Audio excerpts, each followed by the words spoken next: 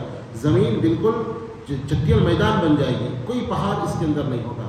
میدان محشر میں زمین بھی بدل دی جائے گی اور یہ زمین بالکل مسطح ہوگی، نہ کوئی اونچائی ہوگی نہ کوئی ڈھلان ہوگا، بلکہ پہاڑوں کو ریزہ ریزہ کر دیا جائے گا۔ تو یہ 2 آیتوں کی تفسیر بیان کی گئی، وفتحت السماء فکانت ابوابا وسیرت الجبال فکانت سرابا۔ انشاءاللہ اس کے بعد آیتوں کی تفسیر کل کے درس میں ہوگی۔ اس سے پہلے کی تفسیر اس لیے نہیں بیان کی گئی کہ اس سے پہلے مسجد عمر بن خطاب میں نے تفسیر بیان کیا تھا، آپ یوٹیوب پہ اس کو دیکھ سکتے ہیں شروع سے، یعنی اما یتساءلون شروع کی آیتوں کی تفسیر یہاں تک ہم نے وہاں بیان کر دی تھی۔ اور اس سے پہلے سورہ فاتحہ کی تفسیر مسجد میر امتیاز علی میں تقریباً 104 قسط ہیں اس کے، یا 102 قسط ہیں تفسیر کے ساتھ مسجد میر امتیاز علی میں، وہ بھی آپ یوٹیوب پہ دیکھ سکتے ہیں۔ سورہ فاتحہ کی تفسیر ہو گئی تھی اور سورہ نبا کی تفسیر شروع ہو گئی تھی، لیکن یہاں آ کر تقریباً 1 سال کا عرصہ ہوا، تفسیر رک گئی تھی۔ تو صدر صاحب نے کل مجھ سے کہا کہ آپ فجر میں یہاں آئیں اور جو ہے تفسیر آپ بیان کریں ایک نماز کے لیے۔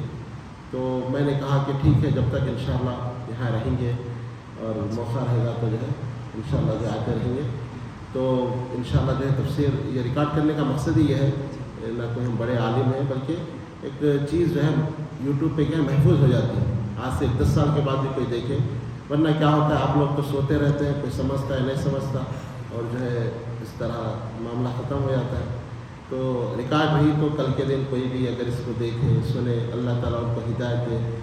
ایک لفظ بھی بعض وقت ہدایت کا سبب بن جاتا ہے، ایک بات کسی کی دماغ کو کسی کی لگ گئی تو وہ اس کی ہدایت کا ذریعہ بن جاتی ہے۔ پتہ نہیں کبھی کوئی آدمی بول دے کوئی بات اس کو سمجھ میں آ جائے تو وہ ہدایت کا ذریعہ بن جاتی ہے۔ اسی لیے حکم دیا گیا ہمیشہ اچھی بات کہا کرو۔ سعودی عرب کا ایک واقعہ میں پڑھ رہا تھا، ریاض میں ایک بنگالی پیٹرول پمپ پہ تھا، اور عام طور پہ بنگالیاں پیٹرول پمپ پہ یعنی چھوٹے چھوٹے کام کرتے ہیں، پڑھے لکھے نہیں ہوتے۔ تو ایک عیسائی ڈاکٹر کہتا ہے کہ میں جب ہاسپٹل جاتا تو راستے میں پیٹرول پمپ آتا، میں اس سے پیٹرول بھراتا تو پیٹرول بھر کے یہ کہتا اسلام کوئس، اس کو عربی زیادہ نہیں آتی، رب زبان میں کیا کہتا پیٹرول بھر کے بنگالی اسلام کوئس، یعنی اسلام اچھا ہے، یہ کہتا میں چلے جاتا۔ روز کا یہ معمول تھا، جب بھی میں پیٹرول بھرتا وہ کہتا اسلام کوئس۔ تو یہ ڈاکٹر کہتے ہیں کہ ایک دن میرے ذہن میں آیا کہ بار بار اسلام اچھا کہہ رہا ہے، آخر دیکھیں اسلام میں ہے کیا ہے۔ پھر وہ اسلام کے بارے میں پڑھا، قرآن لیا، وہاں جالیات پہنچا اور مطالعہ کیا، پڑھا، تو کہتا ہے کہ اسلام میرے دل میں اتر گیا اور میں مسلمان ہو گیا۔ تو یہ ایک چھوٹی سی اس کی بات، یہ ایک ان پڑھ آدمی کی کہ اسلام اچھا ہے، اس کے دل پہ اثر کر گئی اور اس کے اسلام لانے کا سبب بنا۔ اسی لیے ہم کو چاہیے کہ ہم خیر کی باتیں کرتے رہیں، پتہ نہیں کب کس کے دل میں اتر جائے اور اس کی ہدایت کا وہ ذریعہ بنے۔ اللہ تعالیٰ سے دعا ہے کہ اللہ تعالیٰ ہمیں ریاکاری سے ہماری حفاظت فرمائے اور اخلاص کے ساتھ اس کے دین کی خدمت کرنے کی توفیق عطا فرمائے۔ آمین یا رب العالمین۔ وآخر دعوانا الحمد للہ رب العالمین۔ سبحان اللہ وبحمدہ، سبحانک اللہم وبحمدک، واشہد ان لا الہ الا انت، استغفرک واتوب الیک۔